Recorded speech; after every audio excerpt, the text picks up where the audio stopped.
This is my niece, Stella. She's just turned 1 and started to walk. And she's walking in that really cool way that 1-year-olds do, kind of teetering, my body's moving too fast for my legs kind of way. It is absolutely gorgeous. And one of her favourite things to do at the moment is to stare at herself in the mirror. She absolutely loves her reflection. She giggles and squeals and gives herself these big, wet kisses. It is beautiful. Apparently all of her friends do this, and my mum tells me that I used to do this, and it got me thinking, when did I stop doing this? When is it suddenly not okay to love the way that we look? Because apparently we don't. 10,000 people every month Google, "Am I ugly?" This is Faye. Faye's 13 and she lives in Denver. And like any teenager, she just wants to be liked and to fit in. It's Sunday night. She's getting ready for the week ahead at school. And she's slightly dreading it. She's a bit confused because despite her mum telling her all the time that she's beautiful, every day at school, someone tells her that she's ugly.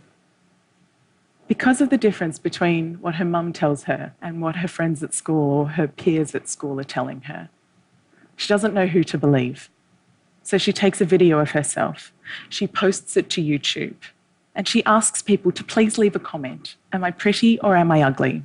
Well, so far, Faye has received over 13,000 comments. Some of them are so nasty they don't bear thinking about.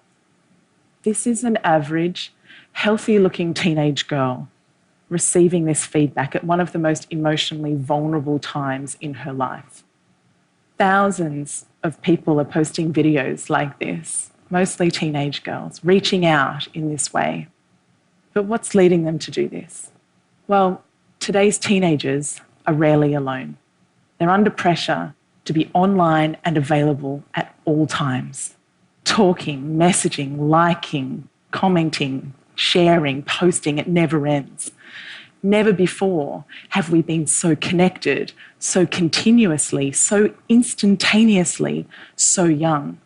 And as one mum told me, it's like there's a party in their bedroom every night. There's simply no privacy. And the social pressures that go along with that are relentless. This always-on environment is training our kids to value themselves based on the number of likes they get and the types of comments that they receive. There's no separation between online and offline life. What's real or what isn't is really hard to tell the difference between. And it's also really hard to tell the difference between what's authentic and what's digitally manipulated. What's a highlight in someone's life versus what's normal in the context of every day.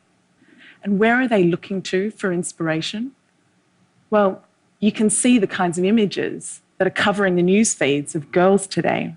Size 0 models still dominate our catwalks. Airbrushing is now routine. And trends like Thinspiration, Thigh Gap, Bikini Bridge and Pro-Ana. For those who don't know, Pro-Ana means pro-anorexia. These trends are teamed with the stereotyping and flagrant objectification of women in today's popular culture. It is not hard to see what girls are benchmarking themselves against. But boys are not immune to this either, aspiring to the chiselled jawlines and ripped six-packs of superhero-like sports stars and Playboy music artists. But what's the problem with all of this? Well, surely we want our kids to grow up as healthy, well-balanced individuals. But in an image-obsessed culture, we are training our kids to spend more time and mental effort on their appearance at the expense of all of the other aspects of their identities. So things like their relationships, the development of their physical abilities and their studies and so on begin to suffer. 6 out of 10 girls are now choosing not to do something because they don't think they look good enough. These are not trivial activities. These are fundamental activities to their development as humans and as contributors to society and to the workforce. 31%, nearly 1 in 3 teenagers are withdrawing from classroom debate. They're failing to engage in classroom debate because they don't want to draw attention to the way that they look. 1 in 5 are not showing up to class at all on days where they don't feel good about it. And when it comes to exams, if you don't think you look good enough, specifically if you don't think you are thin enough, you will score a lower grade point average than your peers who are not concerned with this. And this is consistent across Finland, the US, and China, and is true regardless of how much you actually weigh.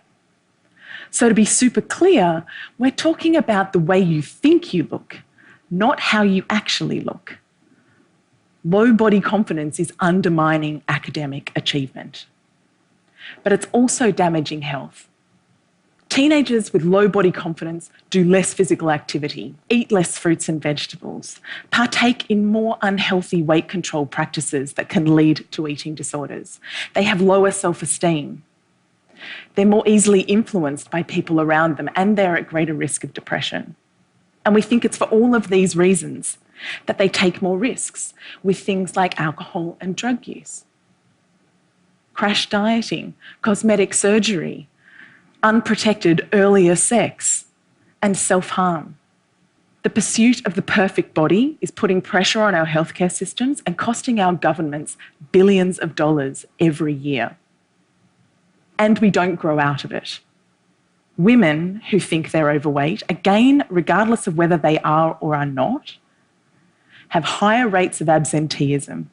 17% of women would not show up to a job interview on a day where they weren't feeling confident about the way that they look.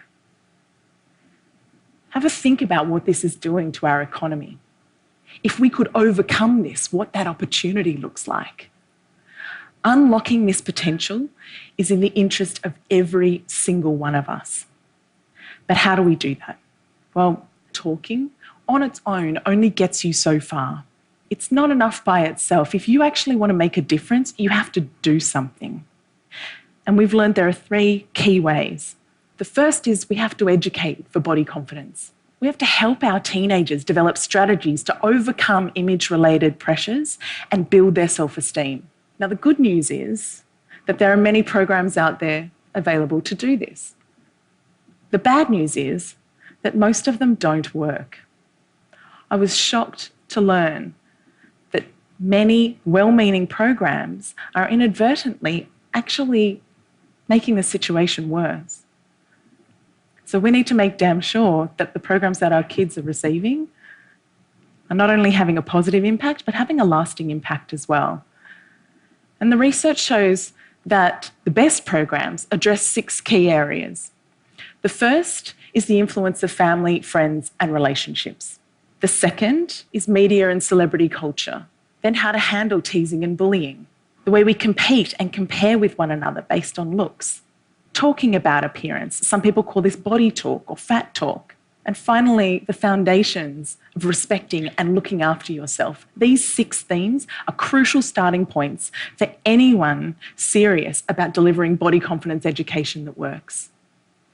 And education is critical, but tackling this problem is going to require each and every one of us to step up and be better role models for the women and girls in our own lives, challenging the status quo of how women are seen and talked about in our own circles. It is not okay that we judge the contribution of our politicians by their haircuts or the size of their breasts, or to infer that the determination or the success of an Olympian is down to her not being a looker.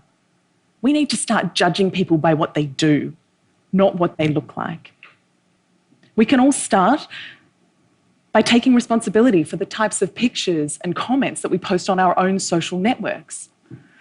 We can compliment people based on their effort and their actions and not on their appearance. And let me ask you, when was the last time that you kissed a mirror? Ultimately, we need to work together as communities, as governments, and as businesses to really change this culture of ours, so that our kids grow up valuing their whole selves, valuing individuality, diversity, inclusion. We need to put the people that are making a real difference on our pedestals, making a difference in the real world, giving them the airtime, because only then will we create a different world, a world where our kids are free to become the best version of themselves, where the way they think they look never holds them back from being who they are or achieving what they want in life. Think about what this might mean for someone in your life. Who have you got in mind? Is it your wife, your sister, your daughter, your niece, your friend? It could just be the woman a couple of seats away from you today. What would it mean for her if she were freed from that voice of her inner critic, nagging her to have longer legs, thinner thighs, smaller stomach, shorter feet? What could it mean for her if we overcame this and unlocked her potential in that way? Right now, our culture's obsession with image is holding us all back. But let's show our kids the truth. Let's show them that the way you look is just one part of your identity. And that the truth is we love them for who they are and what they do and how they make us feel. Let's build self-esteem into our school curriculums. Let's each and every one of us change the way we talk and compare ourselves to other people. And let's work together as communities, from grassroots to governments, so that the happy little one-year-olds of today become the confident change makers of tomorrow. Let's do this.